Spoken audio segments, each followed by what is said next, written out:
I've been meaning to post this story for a while, but just now got around to it.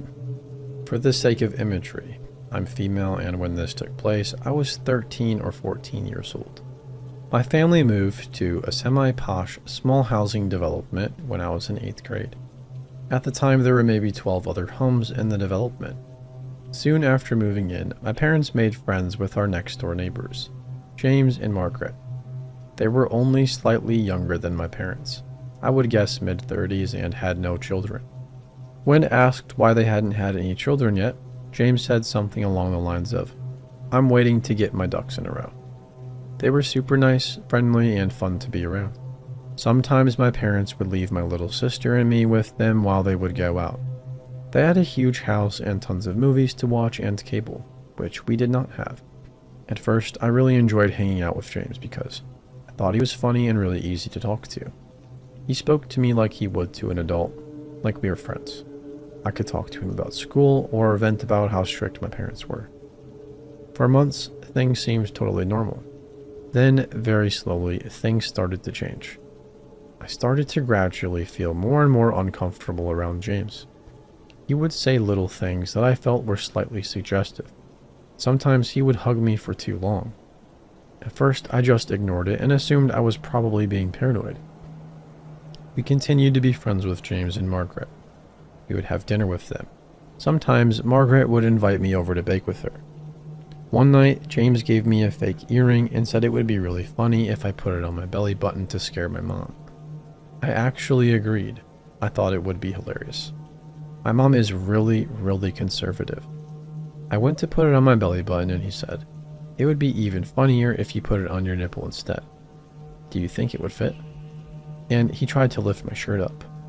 That was when I knew I wasn't paranoid and that this man was not my friend. Clearly, I should have immediately told my parents, but teenage me was not that smart. I was really embarrassed by the situation and for some reason felt like I would just make everyone mad at me if I said something. So from that point on, I just made up any excuse to not be around James. If he and Margaret came to our house, I would stay in my room the whole time. If my family went to their house, I would say I had homework or just wanted to stay home by myself. My parents just figured I was being a typical antisocial teenager. For a while, nothing happened. Then James started calling my house every time my parents went out and I was at home. He would ask for my dad or mom, but then would try to casually strike up a conversation with me. I would just brush him off and tell him I let my parents know he called. One night I was home alone and he called. He said he was bored and asked if I wanted to come over and watch a movie. I said I had homework. Another night he called and asked if he could swing by and pick up some movies that he had let my parents borrow. I felt like I didn't have a valid excuse for why he couldn't take back his own movies, so I said okay. He said he'd come get them in a few minutes. I very quickly grabbed the movies, put them on my front porch, then went back inside and locked the doors. He rang the bell, but I ignored him. He must have said something to my mom about it because she asked me why I didn't just give them to him and why I didn't answer the door. I told her my music must have been too loud and I didn't hear it. I came up with excuse after excuse and still said nothing, all the while growing to truly hate James. One night while home alone, I was cleaning my room. My bedroom is on one side of the house that faces James and Margaret's house, on the second floor. I was just listening to some music and cleaning near the window. I glanced up and there was James, standing in front of his kitchen sliding glass door, staring up at me. He was fully naked and masturbating. At the time, young and uninformed, me didn't actually even know what masturbating was. All I knew was that James was definitely naked and definitely watching me and grabbing his own wiener. I quickly slammed down the shade and turned off my light. I was so upset that I hid in my closet. A few nights later, my best friend was spending the night. I had told her about what had happened and she actually kind of laughed in disbelief. She said I must have imagined it. No way was he just standing there naked. She believed me later that night when we were hanging out in my room and she suddenly darted into my closet and screamed, "He's there and he's in his birthday suit." From that point on, I actually kept that shade duct tape shut so nobody would make the mistake of leaving it up. That was the last thing that ever happened. I still didn't say anything because I was so embarrassed and afraid. After that, he and Margaret even started being distant from my parents. We didn't get invited over anymore. They didn't call. My parents would occasionally talk and wonder what happened. They couldn't understand why James and Margaret would stop just being friends with them. Still, I said nothing. Looking back, I think James probably panicked when he realized that both I and my friend had seen him and that it would be two people's word against his. Over the years, James and Margaret's coldness eventually turned into hostility. They would complain and argue with my parents over trivial neighbor stuff. We didn't mow our lawn often enough. Our trees were slightly over the property line. Our cats were coming into their yard. One night over dinner, my mom was venting about it and said, "I don't understand what happened. They were our friends and now they basically hate us. What could we have possibly done to offend them so badly?" I couldn't take it anymore. I just blurted it out. James was a pervert and was harassing me. I told them every single thing that happened and it all just fell into place, and they understood and totally believed me. Obviously, they were livid, and my dad wanted to march over to their house immediately and confront James. However, over 5 years had passed. I was an adult at this point, and aside from not wanting to have anything to do with him, I had no proof.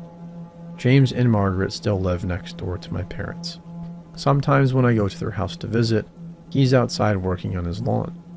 I never wave or smile as I drive by, but sometimes I lock eyes with him. Although he never had to deal with any consequences, I still feel like I won in the end. I came out totally unscathed, but he's still a pervert and he has to live with that.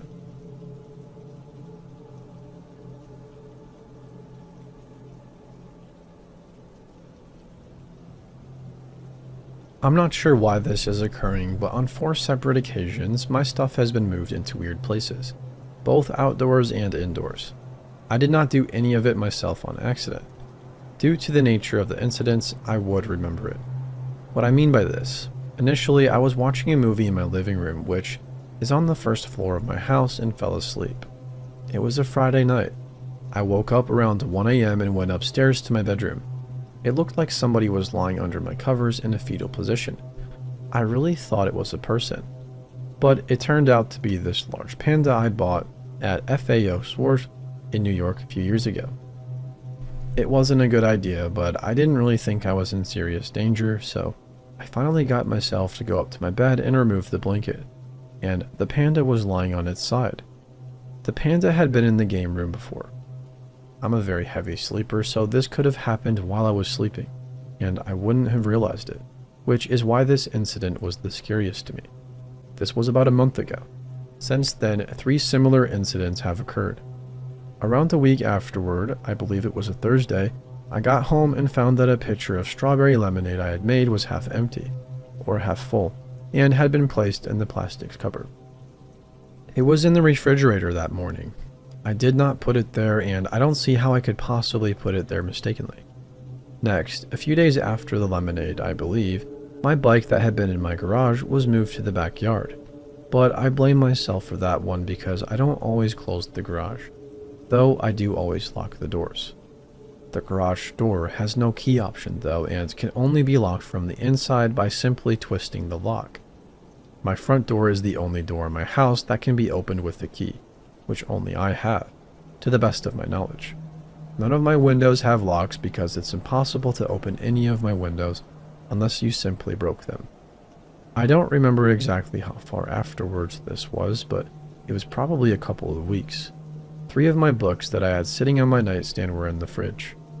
All of the incidents, except for the panda, must have happened while I was not home, though I guess it's possible that the panda thing happened while I wasn't home. I was creeped out before, and at that point I was very scared. I live in a small town in the mountains, where I've lived for most of my life, and my neighborhood is pretty far back from the main road.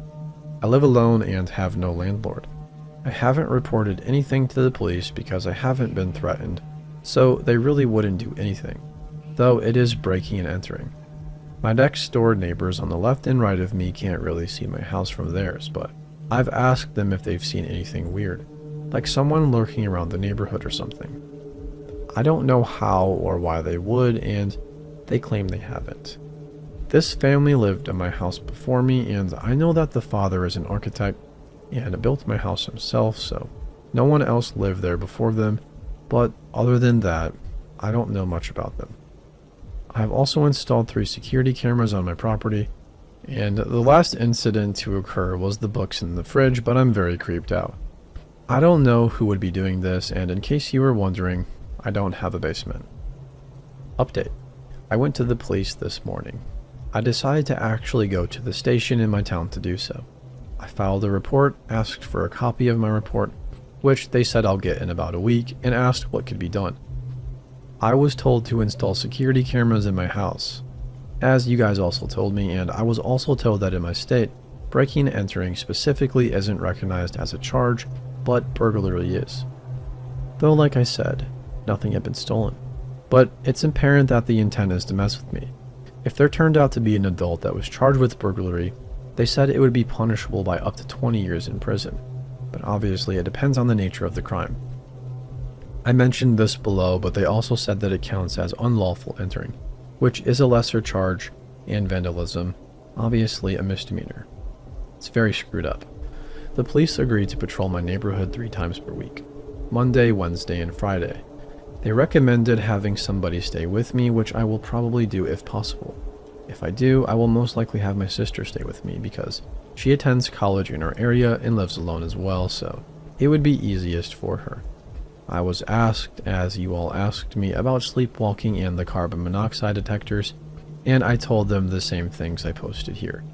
I haven't done this yet, but later today, I will be purchasing more cameras for the interior of my house. My outdoor ones are infrared, and each has its own IP address, so I can access the feed from my cell phone through a web browser with my username and password, set up an account whenever I'd like to. I plan on getting the same kind for inside. Update 2. My indoor cameras have been installed. If anything else happens, I will be posting it here. Thanks for your time.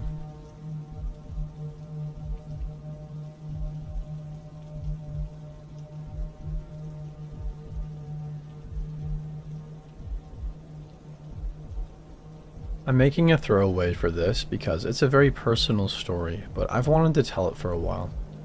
This happened a few years ago, but I'm only able to tell it now due to the circumstances.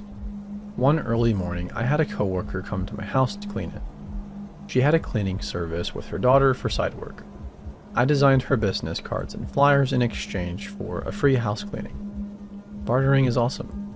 I made my husband leave so he wouldn't be in the way. It was just before hunting season, so he went to the range to spot in his scope before the usual rush. I was home with my then 4-year-old. I helped the ladies clean by moving things and getting supplies and such. I couldn't sit around while they cleaned. I felt guilty for some reason. After they left around 10 a.m., I was standing in my kitchen admiring the shiny floors and inhaling the fresh smell when I saw a figure go past the carport door.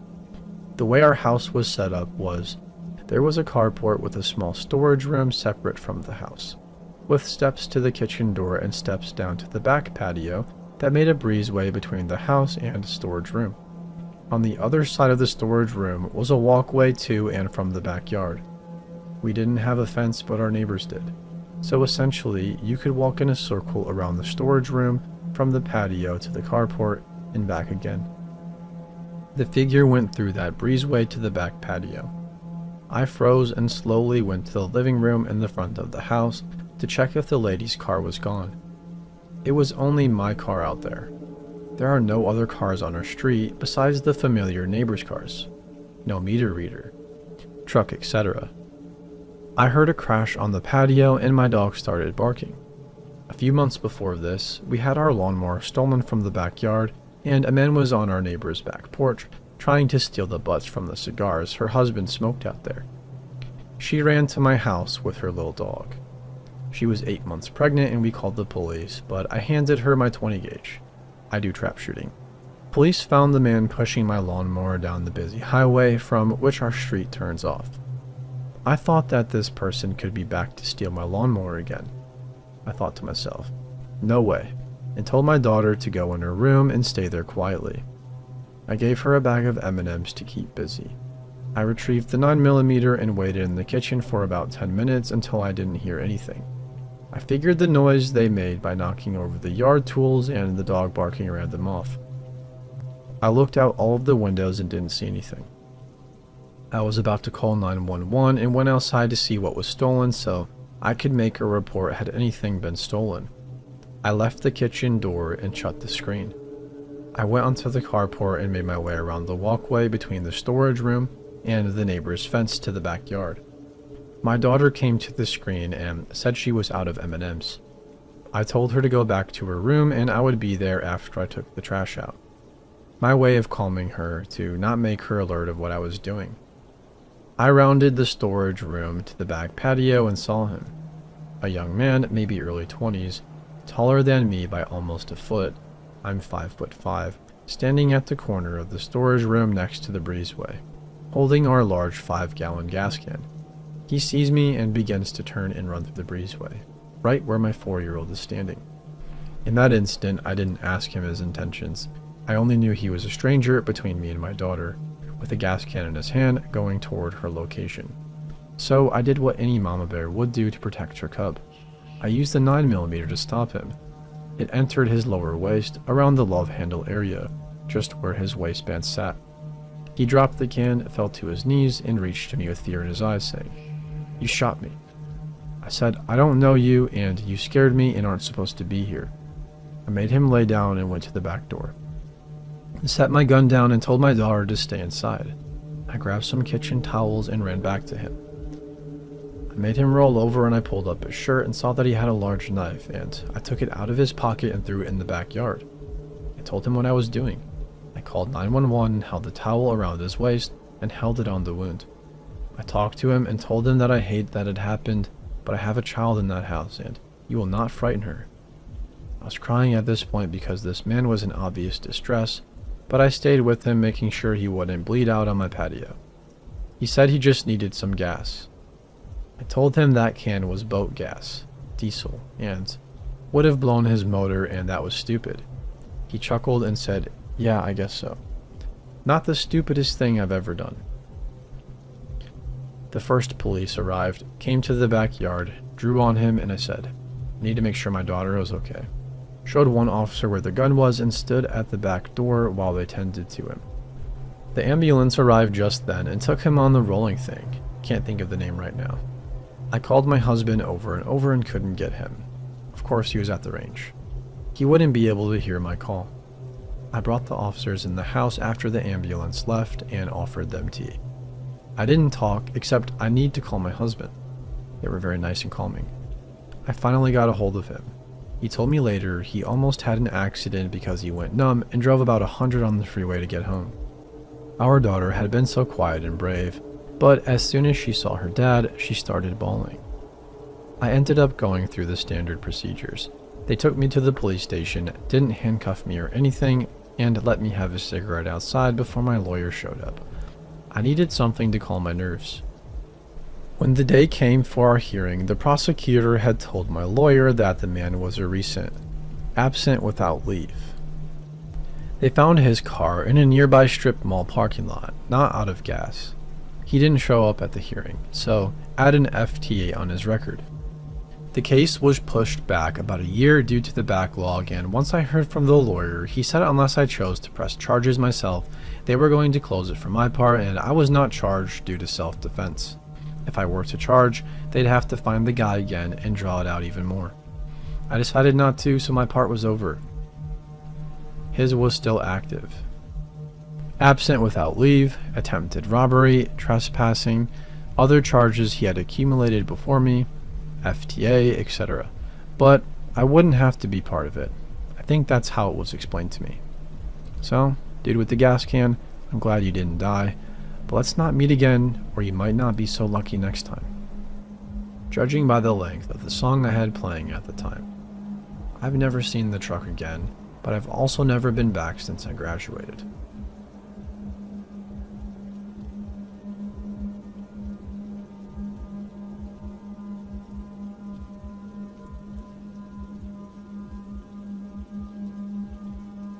I live in a college city that is also near a lot of amusement parks and tourist areas. The cities on the outskirts have entire gated communities filled with huge vacation rentals. Some of these houses are basically mansions with pools, game rooms, theaters, and more bedrooms than anybody would realistically need. A couple months ago, one of my friends rented one of those villas for the weekends and threw an end of semester party. It wasn't an open party posted online or anything like that. She invited her friends and some of her cousins around our age, and everybody was allowed to bring a few people. I went with my boyfriend. At the busiest point, there were probably 30 to 40 people spread throughout the house. Some were outside by the pool, some were drinking in the kitchen, and other people were in the game room. There was also a theater upstairs that people kept going in and out of. A smaller group of us planned on spending the night, so people had overnight bags, purses, chargers, and blankets lying around. Most people were still planning to leave later. I first noticed this dude maybe an hour or two in the party. He looked around our age, probably early 20s. There was nothing about him that immediately stood out. He was dressed normally, talking to people, and acting completely comfortable. I assumed he came with one of my friend's cousins because I had never met all of their friends. I remember seeing him talking to my boyfriend and some other guys near the game room. When I walked over, he joined the conversation like he already knew everybody. He even knew a couple of people's names, so I didn't question it. The first time somebody asked who he was, it was honestly funny. One of my friends pulled me aside and asked if I knew who he was, and I told her that I thought he came with one of our friend's cousins. We were all drinking, so it became a joke for a while. People kept asking each other who invited him, but nobody seemed seriously concerned. Eventually, someone said they remembered seeing him walk through the front door with the group that had gone outside to get drinks and other things from their cars. When someone finally asked that group, they said they didn't know him either. They remembered him walking inside directly behind them, but they thought he had already been at the party and had just gone outside for a minute. One of them had held the door open for him without thinking about it. At that point, we were all laughing like, so who the heck is this man? It was weird, but there were so many people there that we still thought there had to be an explanation. Maybe the person who invited him was outside, or maybe they had already left. Maybe one of the drunk people there had invited someone and forgotten. He wasn't standing in a corner staring at people or doing anything that screams danger. He was being social, played games with people, and moved around the party like everyone else. At one point, I was standing near a conversation where he commented on how big the house was. He said something like, "There are so many rooms, but there are also mad people here. Where is everybody even going to sleep?" It didn't seem like a weird question because people were already talking about who was staying and who was leaving. Somebody explained that only a smaller group was spending the night. A few couples had bedrooms, and some people would probably sleep in the theater because it had large reclining seats. The theater was the main reason anybody was going upstairs during the party. People had been watching music videos and hanging out in there throughout the night, so nobody really paid attention to who was going up or coming back down. Later that night, one of my friends got way too drunk. Another friend helped her upstairs and put her in one of the bedrooms so she could sleep it off. That room was also being used by a few people who were staying overnight, so there were bags and other things inside. My friend left the bedroom door open because people were going to be going in and out, and so anyone passing by could check on her. A little while later, the same friend who had helped her upstairs went back to make sure she was okay. The bedroom door was almost completely shut. She knew that she had left it open, but at first, she assumed somebody had closed it because of the noise downstairs. When she opened the door, the guy was inside the room alone with our friend. Our friend was still passed out on the bed. Her purse was open near her, and the guy was standing by the nightstand holding her phone. My other friend immediately asked him what he was doing. He said the phone had been ringing and he was trying to figure out who it belonged to. Then he said that he had heard someone throwing up earlier and wanted to make sure that she was okay. My friend told him he didn't even know her and had no reason to be alone in the bedroom with her, especially with the door basically closed. He kept saying she was misunderstanding the situation and that he was only trying to help. The arguing woke up our drunk friend enough for her to look at him and ask who he was. My other friend started yelling downstairs, asking who brought him, and telling whoever he came with that they both needed to leave. People started coming upstairs and gathering in the hallway. At first, everyone expected someone to step forward and claim him, but nobody did. One of my friend's boyfriends is a lot more confrontational than the rest of us. He walked up to the guy and directly asked who he came with. The guy said the people he knew had already left. My friend's boyfriend asked for their names. He gave one first name, but nobody knew who he was talking about. Then he said he might have gotten the person's name wrong because they had only recently met. Somebody pointed out that earlier he had acted like he knew one of my friend's cousins. He said that we had misunderstood him. According to him, he never said he knew them. He only said he had been hanging around with that group during the party. My friend's boyfriend told him nobody there knew him, so he needed to leave.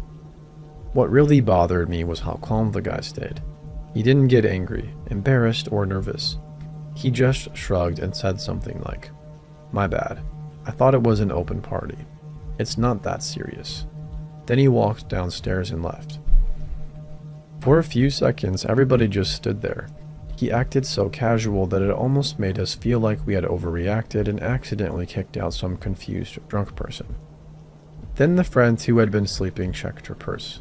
Some of her cash was gone. That was when everybody started checking their belongings.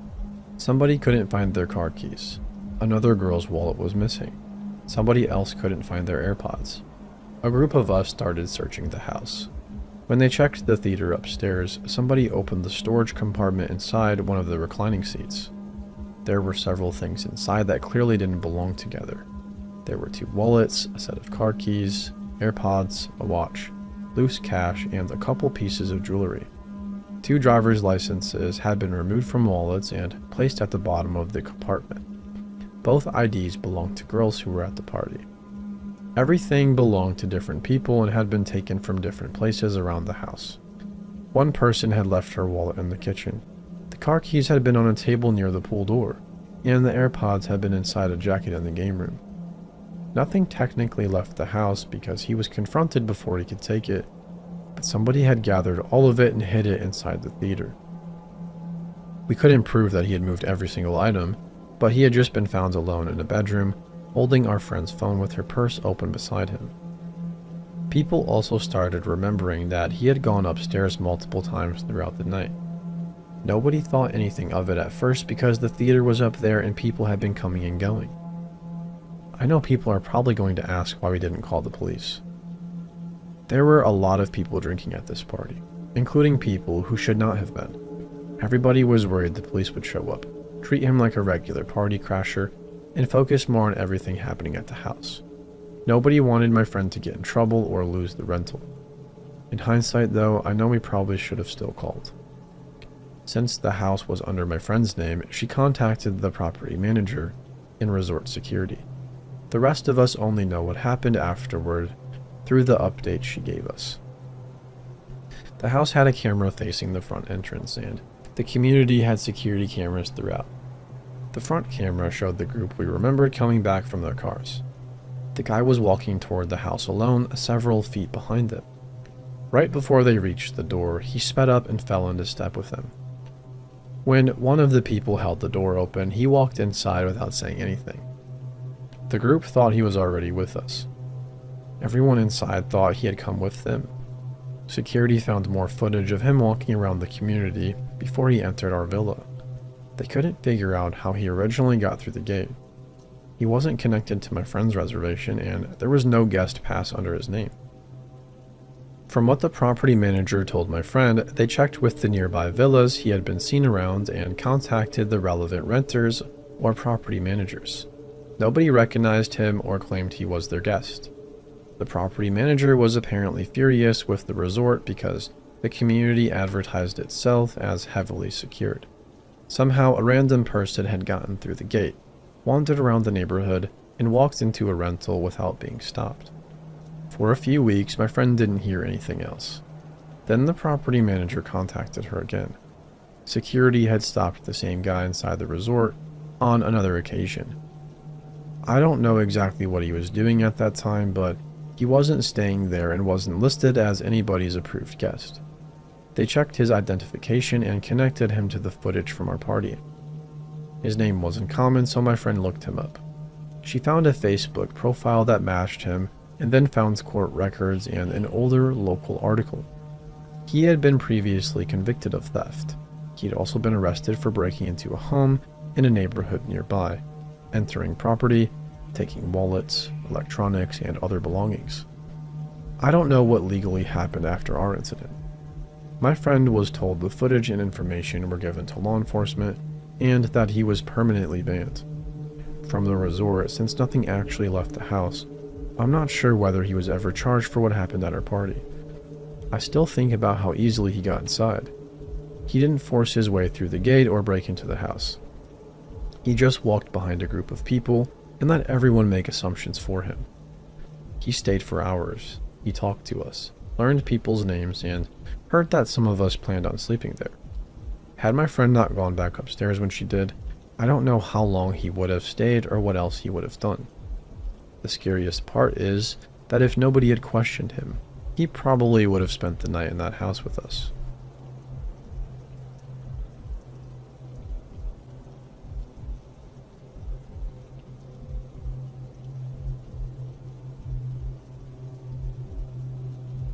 I was in my mid-20s in the summer of 2007 and living just outside one of the most dangerous cities in the country.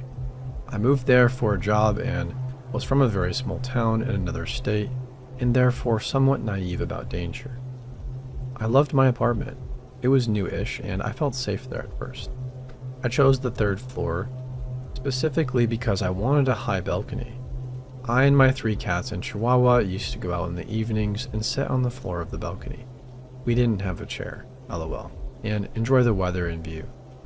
One Friday evening, I was out there after work and happened to overhear a conversation between a young girl on the second floor, directly below me, and a guy who was walking through the yard below.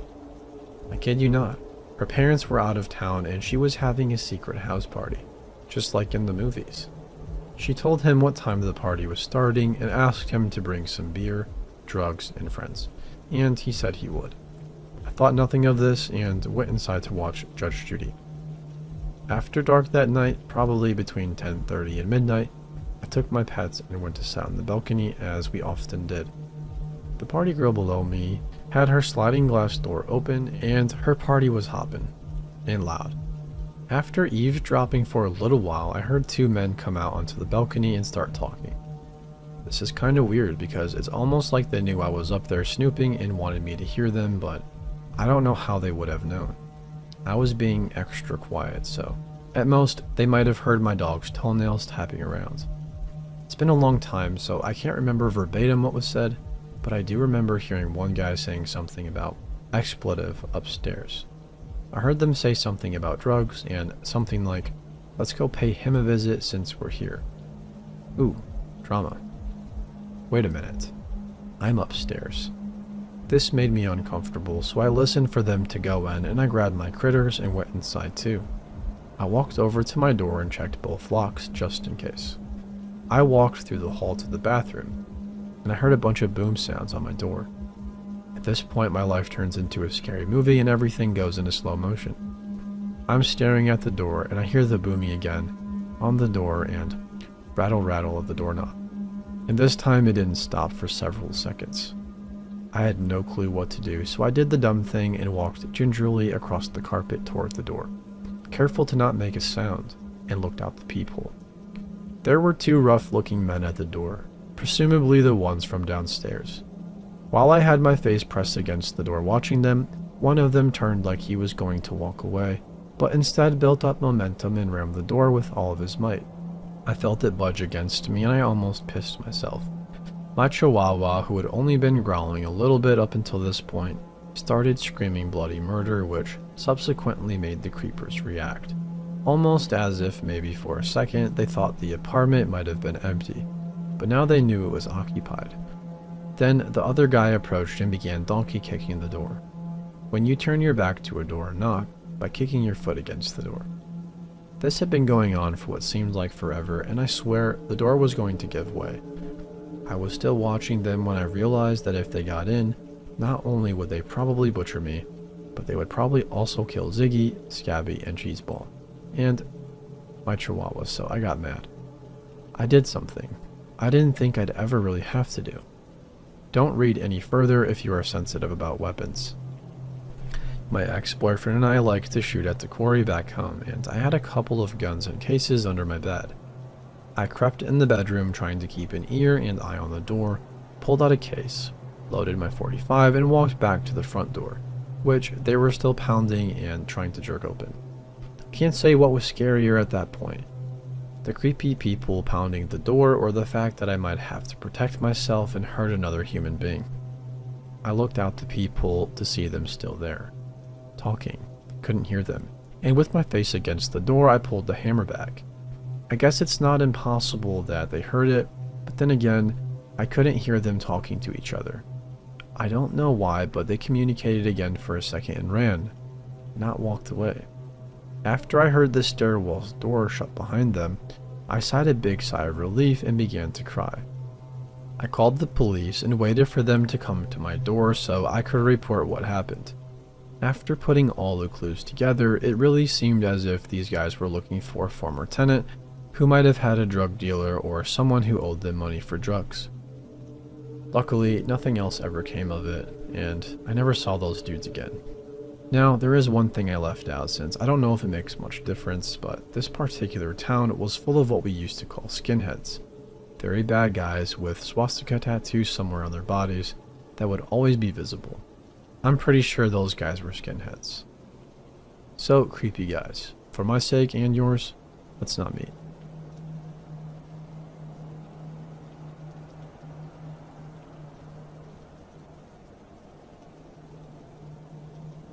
I used to work for a fabric store when I was 18 and a freshman in college. I was the night supervisor, so the manager would leave me alone with 2 other girls. I'm a female, 26 now, in the middle of my shift to finish the night. We would be the only people working from 6 p.m. to 9 p.m. each night. There is this man that would come in with his elderly mother after my manager left for the day. She was wheelchair bound and about 90 years old, and he was 60 years old-ish. She'd pick out her fabric and he would wheel her over to my table so I could cut the amount she needed off of the bolt. While I would measure the fabric, the man would make small talk with me, usually about restaurants or politics. He always made me feel a bit uneasy though. He would refuse help from any other staff but me, and he would be staring and smiling at me in a way that made the hair on the back of my neck stand up. I did not like talking to him or even being near him. And after his 5th or 6th visit to the store, I started to feel uneasy. The first thing he had said that had me on high alert was, you're a pretty little thing. Well, not all of you are little. While motioning to my torso. The table I cut the fabric at was up to my elbows, so I knew he wasn't saying I had a gut or a muffin top. He was obviously referring to my chest, so I didn't know how to handle that, and I didn't want to be rude in front of my staff, but I frowned at him and shook my head no, like he was out of line. This didn't stop him though. A few more weeks went by and I thought he wasn't coming back after I showed him I was uncomfortable. One evening around closing time though, he was back. He pushed his mother up to the cutting table and walked off to grab some ribbon. I saw him out of the corner of my eye from where I was standing by the buttons, and I kind of shrunk down to try and hide. It didn't help because when he returned to his mother's side, he asked the girl already there if she could call me up. Since I was the supervisor, I headed up to help so she wouldn't have to deal with him. He rolled the ribbon at me across the table, one spool at a time, with a grin like he was playing a game with me, and I tried to not roll my eyes. I asked him how much he needed of each, and I was writing the ticket for the length and prices of the ribbon. He started talking. The first thing he said was, "Yeah, I take care of old mama here, and she lives with me. Not too keen on bathing and dressing anymore, hey ma?" Now I was officially creeped out. His mom never spoke other than to mumble and point at the fabric she wanted, and this time was no different. I ignored the comment and kept writing. Then he said, "She doesn't care if I have my lady friends over either. They can even stay the night." and he tugged on the band of his sweatpants.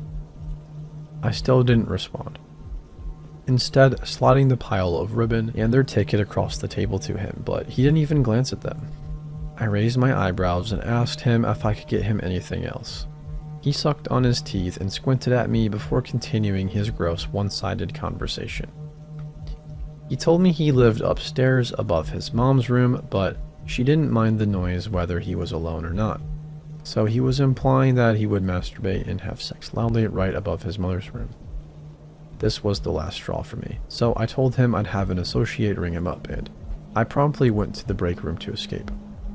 I used my walkie-talkie to tell the other girl on the floor to work the register, hoping the creep wouldn't say the same perverted things to her too, but I was still too uncomfortable to deal with him myself.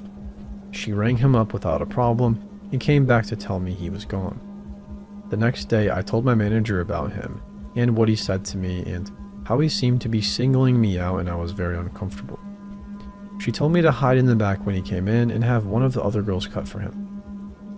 I told the night staff that they didn't have to help him if they didn't want to, but apparently the man didn't say much to the other girls, and they agreed to help him when he came in. He came in a week later, I think around 5 p.m., because my manager was still there and the sun was setting. The store wasn't too busy, but there was a line at the register and I was stuck there the whole time he was shopping, and I couldn't get my manager's attention. He had his mother with him again and he took her to pick out her fabric. I wondered what they needed so much fabric and ribbon for since they had just come in, but common sense told me it wasn't a coincidence when I caught him looking over his shoulder at me repeatedly. He stepped up to the register with his creepy smile and handed me his fabric one piece at a time, and then his ticket, so I had to keep reaching out and taking them from his hand. I was careful not to let my fingers touch his because I was disgusted by him and his comments the previous week. I rang his items up very fast and told him his total without looking at him, but at the screen of the computer, then he told me, "You should come to my room soon and sit in my lap and show an old guy a good time, 'cause mama don't mind," and slid his credit card across the counter to me instead of sliding it through the reader on the counter.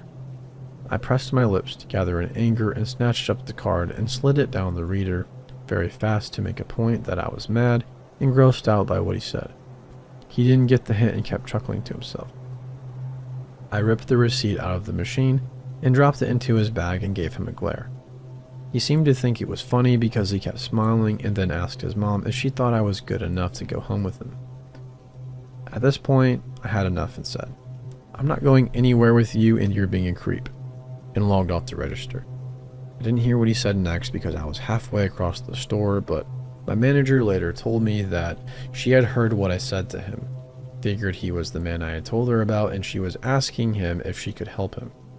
In a rough way, like she was making a point to show him she knew he was a pervert and he needed to leave. He told her that he was just chatting me up and that I was friendly with him. She knew he was full of crap, and she just said something along the lines of, "Oh, I'm sure," and to have a good day. He left without saying anything else to her. Then she came to tell me what he had said to her and that if she saw him again, she'd tell me to go hide. I wish I could say that he got what was coming and got banned from the store, but since he didn't say anything gross in front of my manager or make lewd gestures in front of the cameras or try to touch me, nothing could be done. He kept coming in for the next 4 months or so I worked there, and each time I was warned I would go work in the back or take a break. I was upset for a long time that he was allowed to come in the store, and I even brought up to the regional manager when he came in, but he told me the same things I'd already heard. I eventually became fed up that nobody would ban the guy from the store, and I quit.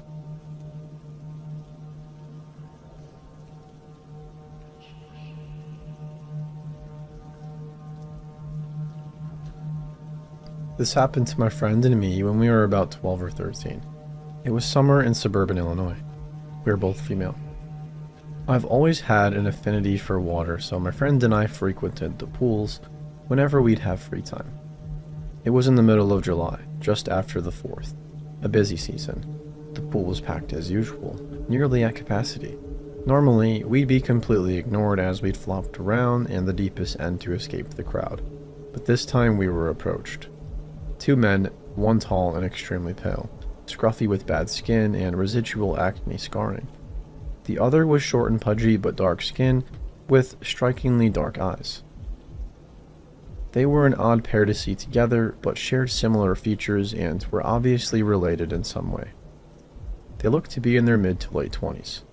Not too long after we made our way out of the crowds to our deep end corner, these two struck up a conversation with us. The tall one was enamored with my friend, the fat one with me. They asked us for our names and very casually, being extremely sheltered, naive children, we were way too open and honest with them. We conversed for some time about kids stuff, and they asked if we wanted to play chicken. My friend and I didn't even have a chance to respond before they dove underwater and scooped us up on their shoulders. At that point, the lifeguard scolded them and we were set back down.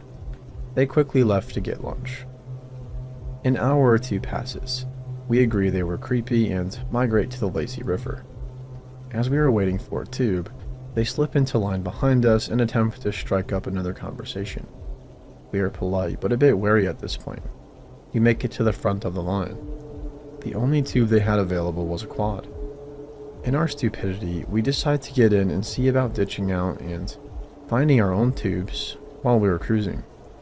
What's a little bit more conversation between friends, right? As soon as we pass under the first bridge and out of sight, they start telling us that they're recently out of jail and they brought knives. By the time we reach the second bridge, the tall one plants his feet down and keeps the tube from moving. It isn't noticeable in the crowd. There isn't even room to leave the tube. The larger one grabs my shoulder and glares at me, asking for a kiss. My friend is grabbed in a similar fashion. We duck and they seem irritated. We're actually petrified. They ask if we like them and we'll keep it a secret. We said yes. Then they ask if we want to meet them at their car for fun. We say yes. They let the tube keep floating and tell us to get out at the next stop, head to the changing room, and meet them out front. We headed straight there and quickly ran through, darting up to the staff room and pounding on the door. They let us in. We told them that we weren't feeling well and needed to call home. They obliged, and my mom picked us up about 30 minutes later. We hid out in the dressing room until then and orbited the older ladies. The men waited for about 15 minutes, visible from the ventilation windows, and then booked it. In retrospect, I wish we had called the cops, but we both came from hyper-religious, patriarchal families. We were scared of the implications. I didn't realize the gravity of the situation until I was lying in bed that night and thought about what our future would have looked like if we had followed them. I hope you creepos got busted, and I hope we never meet again.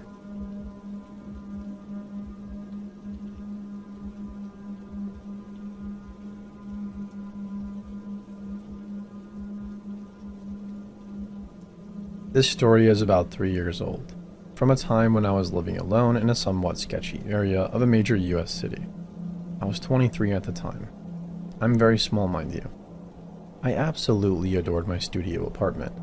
It was located on the 4th floor of an old red brick building built in 1912, complete with a rickety fire escape and elevator with layers of old paint that had peeled off over the years, exposing a patchwork time capsule of gaudy taste. The walls were thin, the carpet was blue, tacky, and well-worn. The doors were relatively new and cheap. They may as well have been made out of plywood, but it had that great city feel about it. Located in the most populous part of the city, with tall buildings and Art Deco theaters surrounding it, illuminating nightfall with freestanding neon signs and spotlit billboards. I felt free and alive. I lived there for 2 years.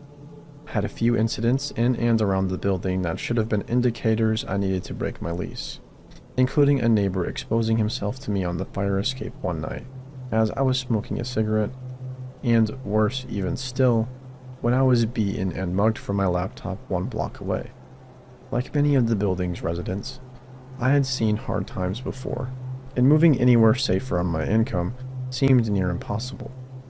I was barely getting by, so I convinced myself to wait it out, and everything would be okay, until it wasn't. Normally, I would take the train and go dancing Friday nights. This was probably the only Friday night I decided to stay in. My friend Homer was over watching a movie, and another friend, Justin, was staying with me until he could find a room. Despite whatever random turn of events led to this night, I am very grateful they were with me. I lived alone. My neighbors knew that fact, but I knew most of my neighbors. They were mostly struggling actors and artists, a few immigrant families, and some elderly people. They all took care of each other, and none of them, aside from the creep who exposed himself to me, were cause for any concern. I should state here before I continue with my story that the creep I just mentioned was not responsible for the following events. He couldn't have been because he was shorter than me at 5'6", and barely spoke English. At around 10 p.m., I roll out some blankets and yoga mats for the guys to crash on. My bed wasn't much better. A foam futon mattress topper lying on the floor. It is worth mentioning here that because my place was so tiny, the bed could only face one direction without blocking the kitchen door/hallway. It is also worth mentioning here that my apartment looked out into the street, and any street lights on or off are visible from the street below. At 10 p.m., we hit the lights and called it a night. As I lie in bed staring at the door, trying to fall asleep, something catches my eye. Remember I mentioned the fire escape right outside my apartment door? Tenants often walk to the fire escape, much to my landlord's disgust, to smoke cigarettes, weed, or drink beer. Because of its proximity to my door and the open windows, I can hear conversations on this fire escape. The usual suspects who party up there normally brought music with them. Tonight it was silent, but a pair of feet that kept walking in front of my door, their shadow exposed by the fluorescent hallway lights. Nobody is up there drinking tonight. Why is someone going back and forth in the hall? Wait, is someone pacing in front of my door? I feel a jab in my side. Did you see that? Homer whispered. I wasn't going to say anything. Justin chimed in. They were both still awake. Then, to our collective horror, the feet stopped directly in front of my door. About 20-ish seconds later, a second pair joined them. The second man was huge, easily over 6 feet tall because the shadow of his body eliminated the light around half my doorframe. I realized he was standing in front of the side that locks. Then more whispering, this time from the other side of the door. We couldn't make out any of it, except one telling the other, shh. Then the knocking began. It was a light, actually almost friendly knock. The same type of knock I use when visiting a friend's house and let them know I'm at their door. Immediately I froze. None of my neighbors ever came to my door, only my landlord, and only during business hours. I wasn't expecting company, nor did I have the type of friends who showed up unannounced. My building is locked from the outside, and you need to be a resident or have a key to get in. My mind started racing. Do they know I'm home? I was usually gone at this time on weekends. I thought of calling the police and then remembered using my phone in a building with walls so thin you can hear your neighbors. TV programs weren't a great idea. Besides, how would they even get into the building? I sure as heck wasn't opening that door. More knocking. Playful this time. Taunting. Homer and I sat frozen in fear as Justin walked to my kitchen and grabbed 3 knives. He handed one to each of us. My knife was maybe 4 inches long and used for cutting bread. I never felt as trapped and helpless as I did at that moment. It was because of this experience alone I later learned to use firearms. Whispers on the other side of the door, and suddenly banging. I know you're in there, the heavy voice hissed. I know you are home. My heart fell out of my ass when I realized he knew my name. Then we heard the scratching. My lock jiggles. Immediately, Homer half leaps, half stumbles to the door. With the stealth of a ninja, he locks the deadbolt and chain, silently and quickly. They are trying to take the handle off my door. And then it stopped. I looked at the boys. Nobody goes near that door. I remember saying, I have no idea what I did following that moment. I grew up around domestic violence and have a habit of blocking out certain memories or events that disturb me as a defense mechanism. Perhaps it is because of this that I fell asleep that night. When I woke up the next morning, I finally opened my door. A screw was missing from the handle. The other, thankfully, was stripped beyond removal. On the floor was a pile of cigarette butts and ashes. They must have waited outside my door, second-guessing my home and waiting until the clubs ended. Waited for me in front of my own door. I later asked the boys who played outside around the building what they saw. They were troubled kids who got shaken down weekly by police for stealing bikes, tagging dumpsters, and that kind of stuff. They told me that 2 to 3 huge dudes were staring in my window and trying to jump or lift each other up to the first level and onto the fire escape. That was how they got in. To this day, I have no idea who they were or what they wanted. My landlord was too cheap to ever install security cameras. I get chills down my spine when I think about how they could have possibly known my name. So would-be robbers or rapists who tried breaking in on me and then waited outside my door, let's not meet. Next time, I'll have a gun.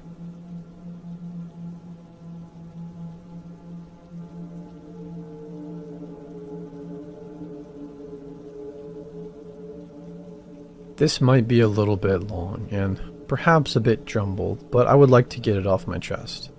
In my 19 female freshman year of college, my best friend 19 male at the time, Joe, met David, who I think was 21 male. They became fast friends. Because Joe and I were pretty much attached at the hip, I ended up spending a lot of time with David. To be honest, he kind of creeped me out from the start, though I can never put my finger on why. But he was a funny, intelligent guy, and for the sake of getting along, I made friends with him. He didn't have a lot of friends, and he seemed decent enough on the surface. David learned that I have BPD, and we bonded over that because he did too. I'll admit, it was nice to have somebody that understood, instead of feeling crazy all by myself. Things were alright for a while. David was kind of nasty to be around if he was in a bad mood, and he was often in a bad mood. Unfortunately, it didn't take long for David to confess that he had feelings for me, which were certainly unrequited, and I told him as much. He didn't take it well, but he didn't take it too badly. Things slowly returned more or less to normal over the next few weeks. Meanwhile, David became more unstable. In spite of medication and therapy, he was often unpredictable and frightening. He would fly into rages and punch holes in the wall, doors, and stuff, over small things. He talked frequently about wanting to hurt people, which I understood, but it worried me. He confided a lot in me.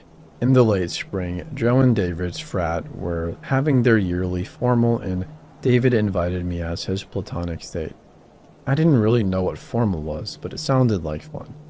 I had just started partying, so yeah, let's do it. What David didn't tell me was that we had the only single cabin. Most cabins had 4 beds. Ours had 1, and it would obviously just be the 2 of us in our cabin, in 1 bed. This made me uncomfortable, but he insisted it was all platonic. We arrived. He bought food and booze, and we got to partying. At the time, I was working through my own issues, mostly by drinking a lot and pretending I was fine. Surprise, surprise. I got drunker than Cooter Brown that night.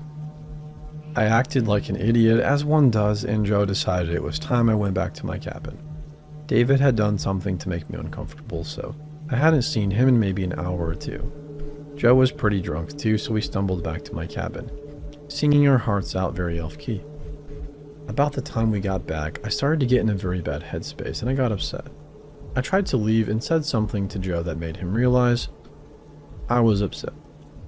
He restrained me with a bear hug and calmed me down. It took a while, but it worked, and I felt like I was going to be alright. But as luck would have it, this is when David bursts into the cabin. He is angry and shouting. I get scared. I get upset again and try to leave. Joe is concerned about my mental space. David won't let me leave, and he's screaming cruel things in my face, but I try to step past him. It escalates quickly, and he starts getting rough, then downright violent. He picked me up and threw me repeatedly, like a sack of potatoes. I fought and tried to get outside, and he had multiple black belts and was generally much stronger than me. It was frightening. He got violent sometimes, but it was never directed at me. Now he just seems dangerous. It was more severe than just trying to restrain someone. Obviously, I don't remember all of this. Again, drunk, but I remember bits and pieces, and I also remember being very scared.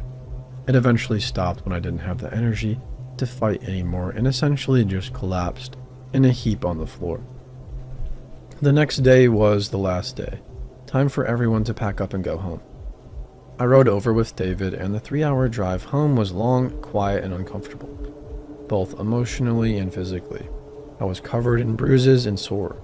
I avoided him after that, which he didn't like much. Maybe a week or two after formal, he sent me a string of jumbled angry texts. How could I behave that way, after all he did for me? Paying for the cabin, the booze, the trip, and my food. How dare I? He let it slip he still had feelings for me, and called me a lot of nasty names. He said I should also be thankful that he saved my life. I apologized, trying my best to ignore that he really thinks he saved my life, and offered to repay him, but he refused. Said it wasn't about the money. Late that night, he apologized very sincerely. I accepted his apology.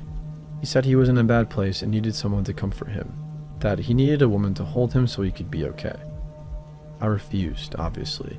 He got mad, obviously. He countered by saying I wasn't special. He didn't want me to cuddle him, he just needed the body of a woman to comfort him.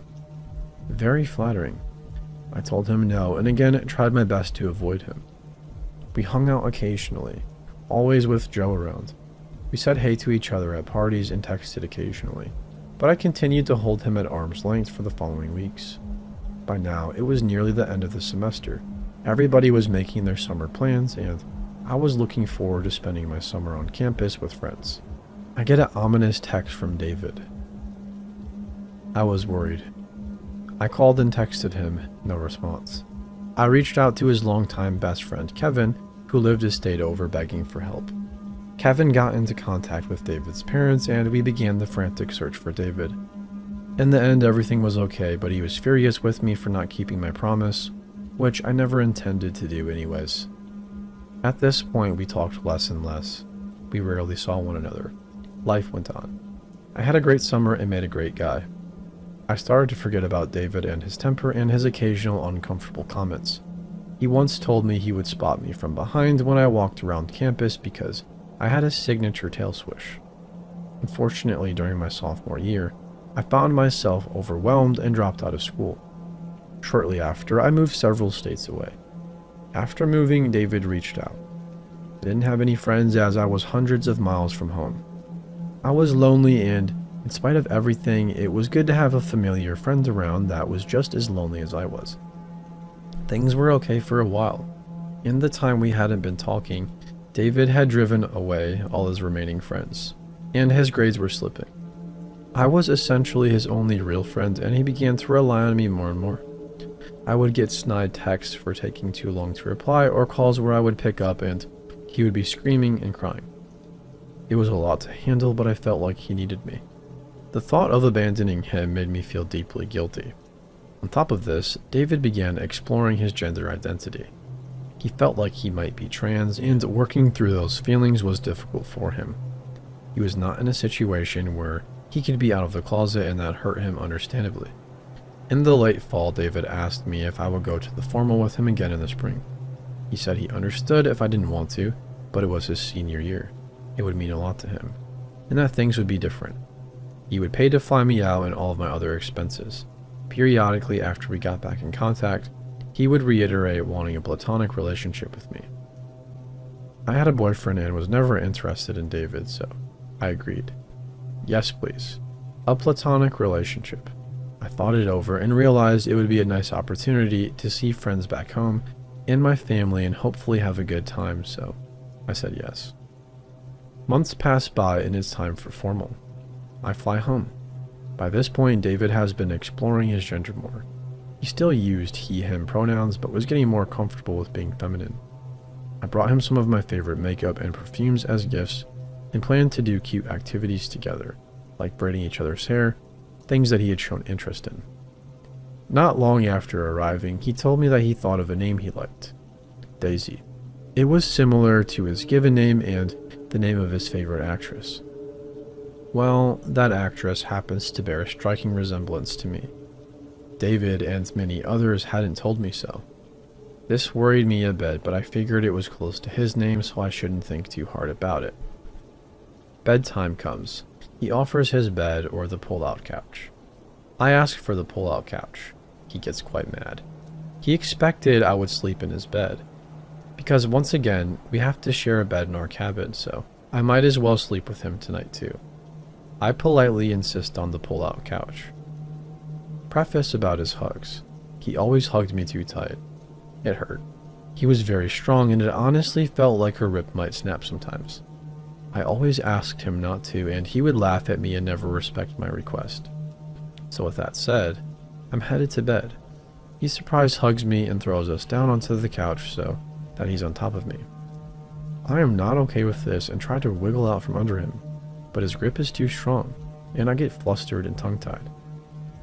I can feel something against my leg. He freaks out about this and apologizes profusely.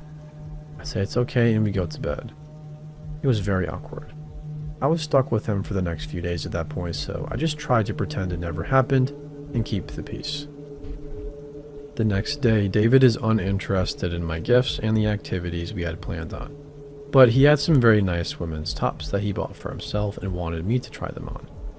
I grab the clothes and make my way towards the bathroom to change, but he stops me. He asks me to change in front of him. At this point, I'm flabbergasted and almost don't know what to say, but yet again I refuse and he gets upset. He says he wants to see my body and what kind of underwear I have on. He tells me that I have the perfect female body. I promise I absolutely don't, lol. And he wishes he had mine. At this point, I'm honestly getting scared. Like he wants to wear my skin or something, kind of scared. After a bit of back and forth, I compromise by turning away from him and taking off my shirt very quickly, putting on the blouses.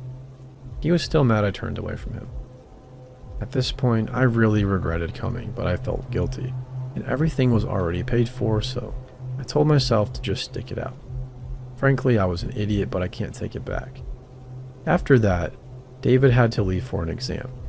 He comes back in a rage, punches a hole in his wall, and goes straight to his room. His roommate and I are confused and alarmed and try to get him to open the door or come out, but he won't. He just stays in his room screaming. Eventually, he lets me in and he wants me to hold his hand, cuddle him, and comfort him.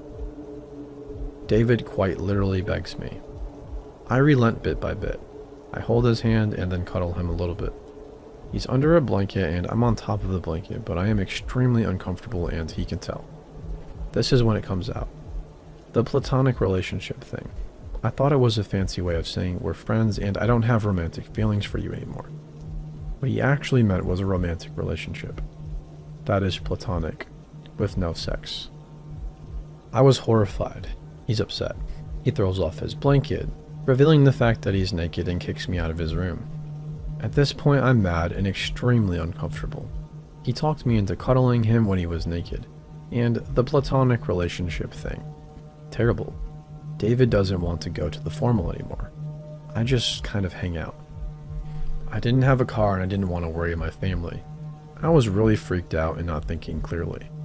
About 8 p.m., David changes his mind and suddenly we're off to formal. At this point, I'm just determined to have whatever good time I can, so I go back to trying to keep the peace. I told myself I just need to make it through the weekend. In the back of my mind, I was worried if I tried to bail, David would cancel my flight home.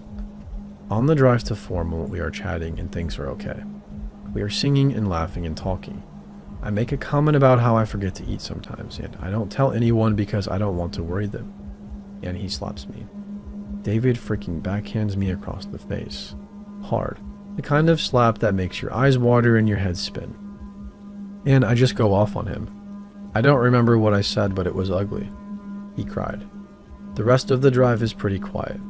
When we reach our cabin, he tells me not to talk to him. Goes right out to the back porch and screams at the top of his lungs. Just screams and screams. Then he goes to bed and that's that. I find friends. We have a really lovely night. I tell folks about what a terrible time I've had so far, and of course they offer booze. And we party. I comfort the crying drunks. I shepherd the very, very drunk man trying to get in the tub away from a potential drowning hazard. Much fun is had and I eventually pass out on the couch. I wake up early and see a text from late last night. It's David and it says he's leaving. At this point I don't have a ride and my family lives 4 hours away. What the heck do? I text my mom and she hops in the car immediately to get me. I hang out, lament my hangover with everyone else, and explain why I'm leaving. And who shows up? Of course, David. He drove home, changed his mind, and drove back. David asks me what I'm doing, and I tell him I'm leaving. My mom is about 40 minutes away. Want to guess what happens? He is furious. It gets really awkward because everyone witnesses him raging. After a bit of shouting, he storms out, and everyone sort of turns to me and says, "Ah, I see why you're leaving." My mom shows up not long after and whisks me away. I get an extra day or so with my family.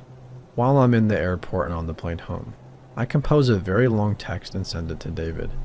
In it, I explain why his behavior was unacceptable and why I'll be cutting ties with him. That was it. I blocked his number and I blocked him on social media. Since then, I have never heard from him, and no one has told me how he's doing. At first, I felt intensely guilty about it, but I felt I needed to do it for my own sake, and for his even. His feelings toward me seemed hugely unhealthy, and while I couldn't be there for him anymore, I really hope he's doing better. Sometimes I still worry how he's doing. But nevertheless, David, let's not meet again.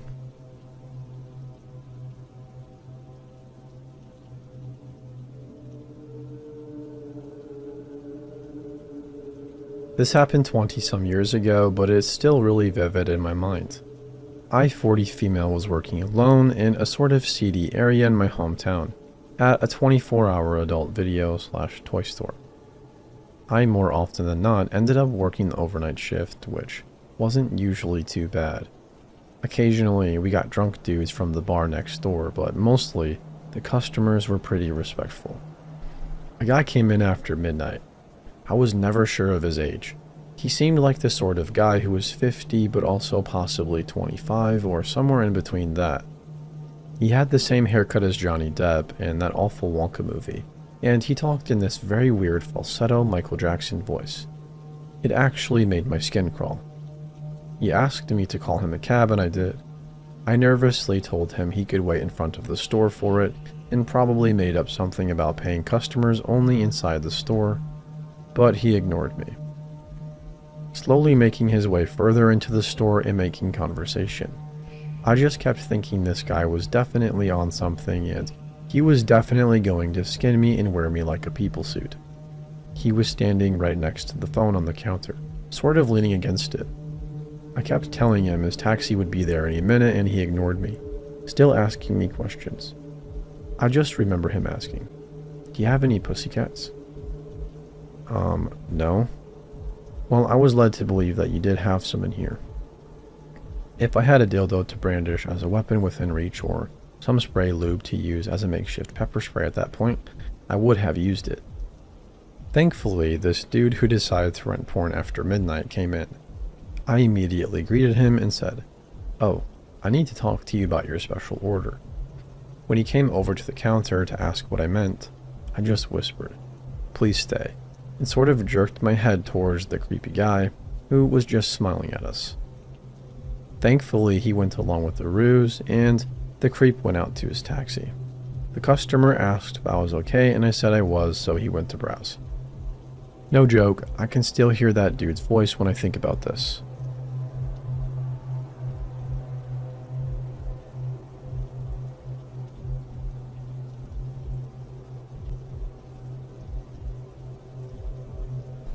Back in December of 2012, I received a notice from the manager of the grocery outlet I worked at that we were getting a new member of our overnight crew, scheduled to be in the following night.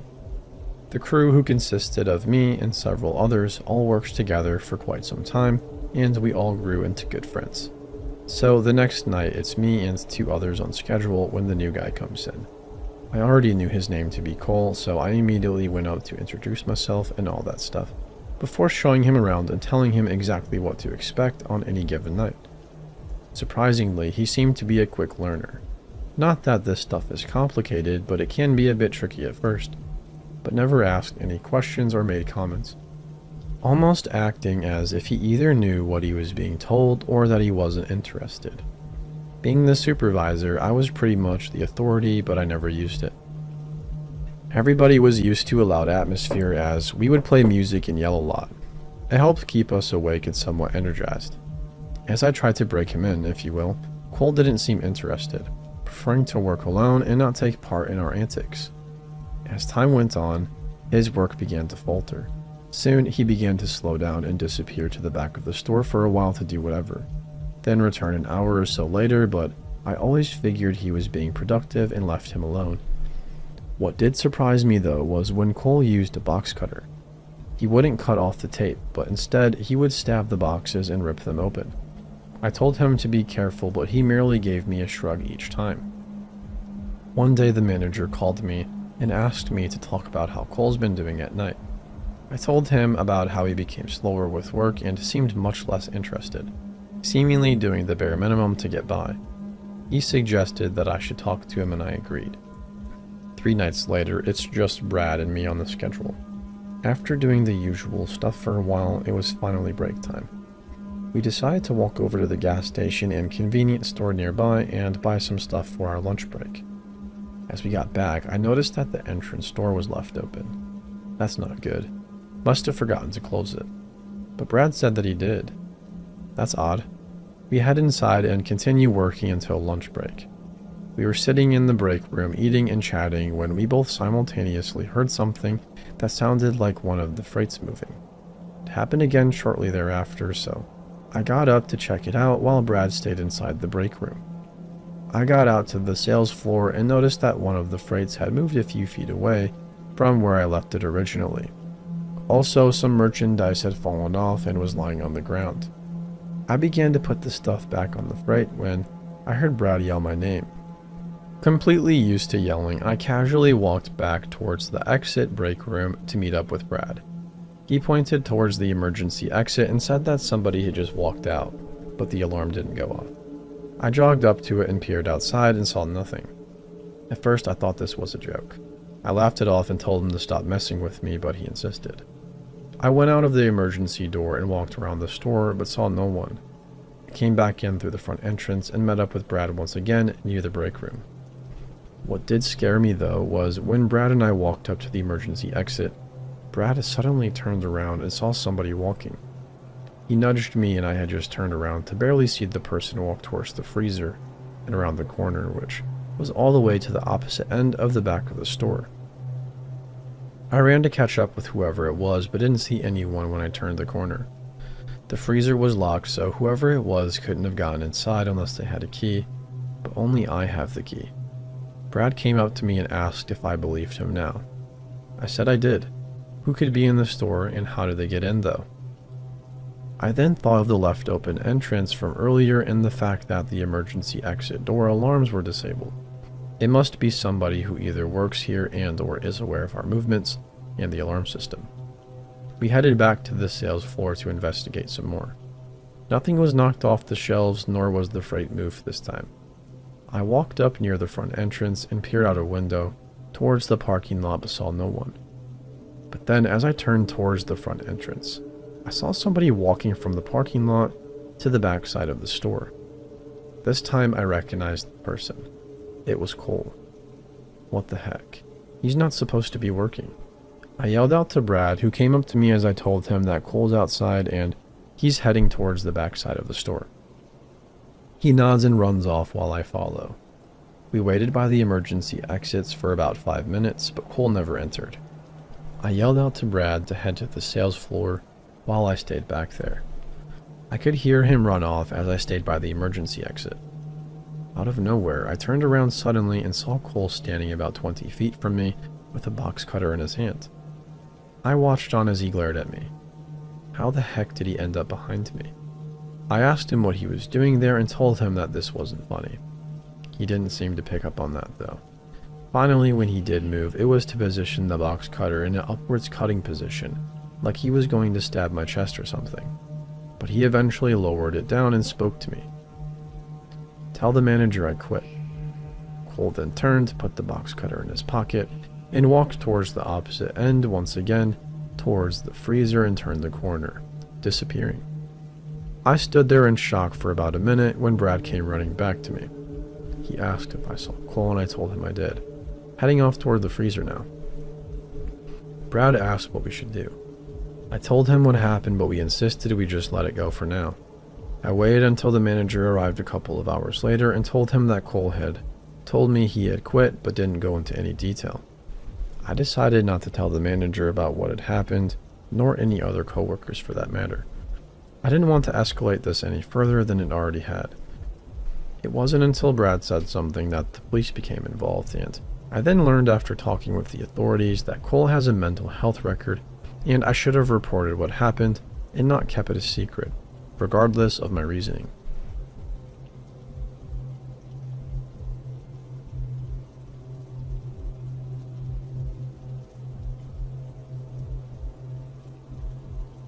My mom recently decided to tell me this story. She had refused to tell me anything before, except that she had been stalked while she was pregnant with me.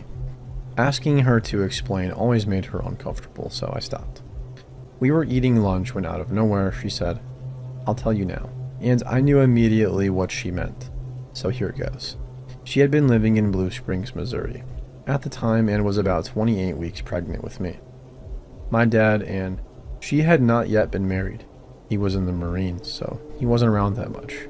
She worked at an engineering company and she usually stayed in the office for lunch, leaving her alone. The area the office was located in had multiple buildings and was patrolled by a single police officer. He stopped by Mom's office more times than would be considered patrolling.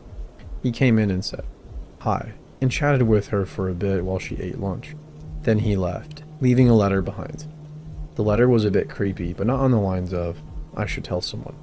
It basically said things like, "Oh, you are very hot," or "I want to date you," and it was just kind of like a love note. My mom blew it off and decided to ignore it as a way of saying, "I'm not interested." A couple of weeks passed and his visits got more frequent and more creepy. He started to bring her lunch and small gifts, perfume and candy. She thought it was very creepy considering that she was now verbally telling him she was not interested. Then the second letter came. He walked in with 2 milkshakes. He set the vanilla one in front of her and kept the chocolate one. She set it beside her as he talked to her and didn't drink it. He then began trying to get her to drink it in almost a bizarre way. He gave up and left, leaving another letter with him. My mom thought this one was very bizarre. It said things like, "I want to rub your belly," and "I want to bang you before you push that baby out." And then my mom was truly concerned. A couple of days later, before my mom had the chance to confront him, there was another letter on the desk. She opened it and it was by far the most disturbing. The things it said were not only disgusting but insane. A few of the bizarre things it said were, "I will come into your office, lock the door behind me and push you to the ground and assault you, and I will cut that baby out of your stomach, and you don't want to know next." Things so graphic that my mom almost puked. And now my mom decided to get help. She called the police and they put him on a restraining order. She told them not to tell my dad, but they did. He came home as fast as he could and sat in her office for days on end with a loaded gun, waiting for him. When the court meeting was scheduled, they thought she would not show up, but she did. And he pleaded guilty and was put in jail for a year. I was born shortly after that and we moved to another area of Missouri. My mom is still shaken by these events. She hasn't heard of him since and she is glad. It's scary to think that such a sick person could be married with children today.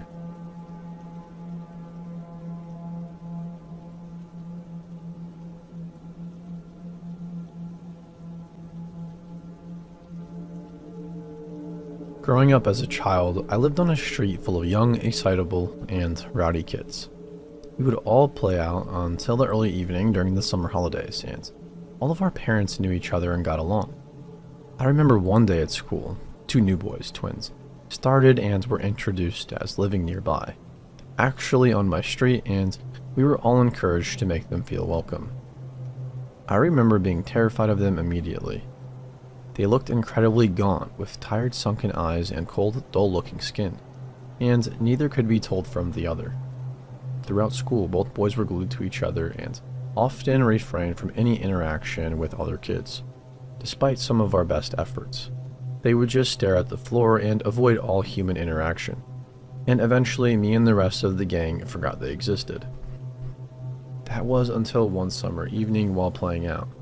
They appeared in the street and stood in the middle of the road staring at the floor. Out of nowhere, one of them launched a rock at one of the gang. It hit him in the back of the head, leaving a bruise. One of the more confident boys approached them and asked what the deal was. They both looked up at the same time, said something to him and walked away. During this, I remember looking in the direction of their house and seeing a male figure leering out of the window. Upon seeing me looking, he swiftly drew the curtains closed. It was still broad daylight. Here, I started to recognize that this family was weird AF. The boy from our gang never told us what the twins said, just asked us to quit asking. They never played. They just lingered in the street watching for all of us. They would glare and never interact. I remember seeing one of them kick a live cat across the street while the other chased it away when it finally landed. This went on for some years, and eventually some kids moved away, leaving just me and one other boy from the original gang. We were around 13 or 14 then and would venture further than our street to play out. One night, the other boy and I were playing football when the twins approached us and kicked the ball so hard, it flew miles into the woods we were near. The boy I was with began to complain, but before he could finish, one twin launched an uppercut to his face, lifting him off of his feet and rendering him unconscious. I froze and shortly after began to scream. The twins walked slowly past me and one pushed me hard to the floor. The other made a kicking motion towards my head, to which I ducked and they walked off, in sync of course. I rang for an ambulance and after being checked by paramedics, we were returned home to our aggravated and concerned parents. Later that evening, the twins' father appeared on our doorstep, hysterically accusing me and my friend of bullying and provoking the twins into the assault, threatening my parents that we would regret provoking them. We stopped playing out as we were both terrified of the twins. They were constantly in fights at school, but not scuffles. Actual violent assaults, causing many victims to need hospital treatment, until eventually they were suspended for good. They moved from our street and I hadn't heard of them for years. Fast forward about 10 years, an old school friend and I are catching up and they tell me how they found out the twins were beaten and neglected by their father growing up, forced to train in jiu-jitsu almost every day and lived a very regimented life. There were also claims of other kinds of abuse, but I'm not certain how much weight all of that holds. Part of me feels sorry for them, but the other part wonders what horrific crimes they will go on to commit in adult life. And then another part of me wonders if they would ever try to target me and the gang and come back for us in adult life, even though we did nothing wrong.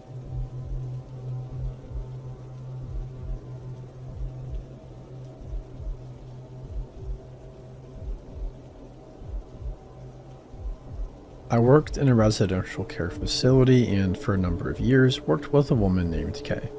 She was generally okay to work with, but she could be intense. The sort of joking flirtation that often finds its way into high-pressure environments was common throughout the whole team. But when she directed it at me, it didn't seem like a joke. It took me forever to realize that because I usually don't notice somebody flirting with me until someone else points it out 6 months later. But when she started trying to give me jewelry and chocolate, I finally got a clue. In between things being normal and actually maybe really not normal, there was long escalation of text messages, comments that made me feel weird, personal space violations, dropping me off by my house uninvited, hanging around on my shift hours after hers had finished, unwanted touching. As mentioned, I can be slow to catch on. Once I realized what was happening, I put as much distance between us as possible, stopped answering calls and texts, locked down social media, spoke to other colleagues, and had them running interference. A lot of interference, actually. At the time, it kind of became a joke, but looking back, it was all kinds of messed up. She even parked outside my house sometimes, and I would sit in the back room with the light off so she would think I wasn't home. Honestly, 2018 me is looking back at 2016 me, throwing popcorn and screaming, "Do something, you stupid cow." But hey, 2016 me was alarmingly chill. After a couple of months of my disappearing woman act, she seemed to get the hint and backed off. I was pleased. We all got on with our lives and lived happily ever after. A few months after it died down, I heard through the grapevine that Kay seemed to have focused her attentions on another coworker named Linda. Linda and I had a close mutual friend but didn't know each other very well. I didn't think much of it beyond good luck. A few months later again, and I get a call out of the blue from the mutual friend Linda and I share. Without preamble, he asked, "Were you dating Kay?" No. I was shocked. He had been privy to all the awkward details of my experience with Kay and had helped run interference. He explained that he had been talking to Linda and said she asked about my relationship with Kay. The story that followed still sounds too fantastical to have actually happened in an actual sensible grown-up workplace. Kay had been catfishing her own best friend Amanda, posing as Linda. In a string of emails, Linda and Amanda had discussed Kay's drug problem, her abusive and dangerous ex. None other than yours truly. Linda coming out to her family after her brother caught her in bed with Kay and more. The jig was up when Linda got a second job, coincidentally with Amanda's husband, who mentioned how great it is to finally meet Kay's girlfriend, which puzzled poor straight and single Linda. Some highlights of the stories Kay had been telling to Linda. Her friends and other co-workers I wasn't close to. She picked her audience very carefully. That Linda and I had physically fought at work over Kay. That 2 male co-workers, Kay and I had an orgy in the staff office on a night shift. That Kay and I had broken up after I cheated on her with another male co-worker. Not one of the orgy ones. I was really getting around apparently. That I would drug her against her will. That we had planned to have children using a sperm donor, but that I'd had a miscarriage. This woman has been living a full-on soap opera and using her co-workers and friends as set pieces. Linda and I reported her to management and she was immediately suspended, pending investigation. She quit 2 days later. Unfortunately, HR decided they need to continue their investigation of the allegation that I had an orgy at work, because that was totally plausible and not at all made up by a crazy woman apparently. I left that job a month later myself, and when I interviewed for my current job, she had interviewed half an hour before me, and they were looking to hire 2 people. She didn't get the job, but there have been 2 other openings since, and she applied for both of them. I'm terrified of meeting her again. It turned out she has a history of inpatient psych treatment for delusional behavior and was known to be obsessive about people she took a liking to. According to someone, her current girlfriend, real, not real, me, who knows, has a similar first name to me and shares more than a few physical similarities. She still knows where I live. I still have some of the catfish emails if anyone wants to read the craziness for themselves.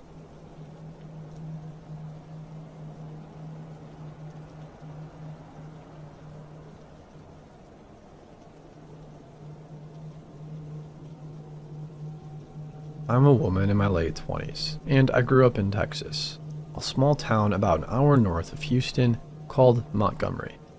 This happened a few years ago when I attended college at Sam Houston State, which is roughly an hour north of Montgomery in Huntsville, home of Texas Death Row.